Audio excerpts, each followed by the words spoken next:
What are Imu's powers? I think we can try to break this down by answering the following three questions.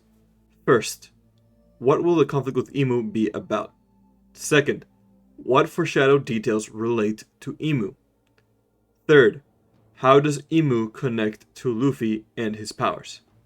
Let's begin with what will the conflict between Imu and Luffy be about? This may seem like something we couldn't possibly know about, but actually the conflict between Imu and Luffy is one that has been set up ever since the beginning of the story. That's because Imu is actually a representation of the one thing that Luffy has always fought against: oppression. You could also call it subjugation, control, domination, etc. Essentially, it is all that which prevents you from being free. And the core meaning of being a pirate is to reject control and authority.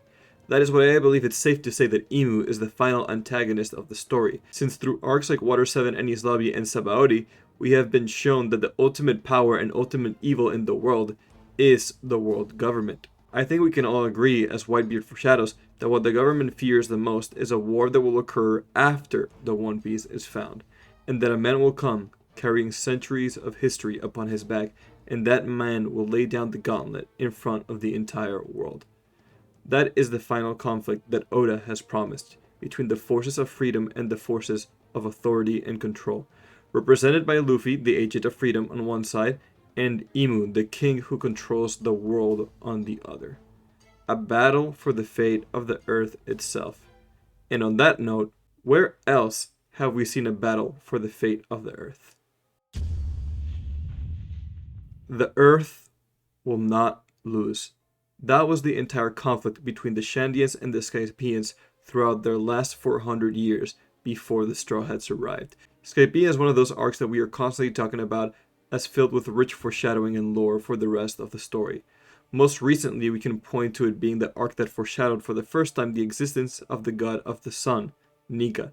The arc itself ends with the people of Skypeia and the Shandians both praying to God, and Luffy himself answers those prayers as he is the god of freedom. But the sun god is not the only god that Skypeia teases.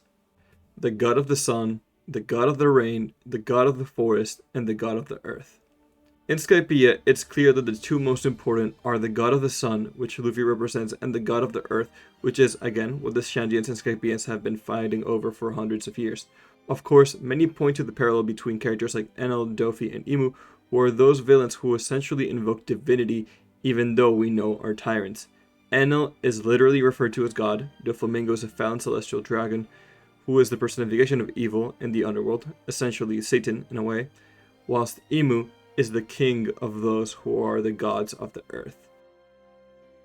But whilst Enel is of the sky, which is almost intangible and empty, Imu is of the earth.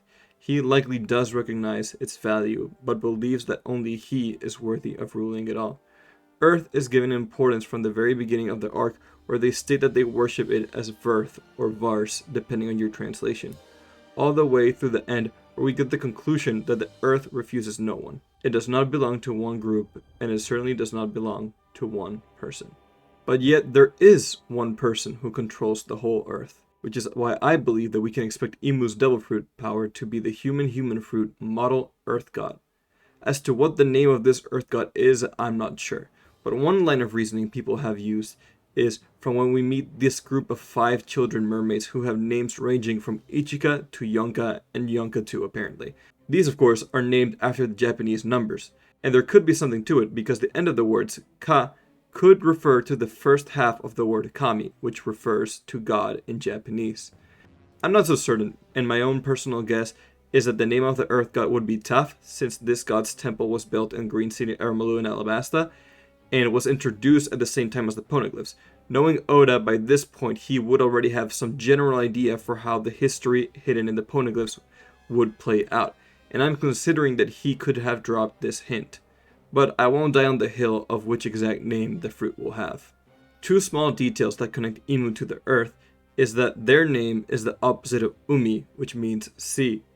And in One Piece, the sea represents freedom, whilst the lands are always in need of liberation because they are under control and authority.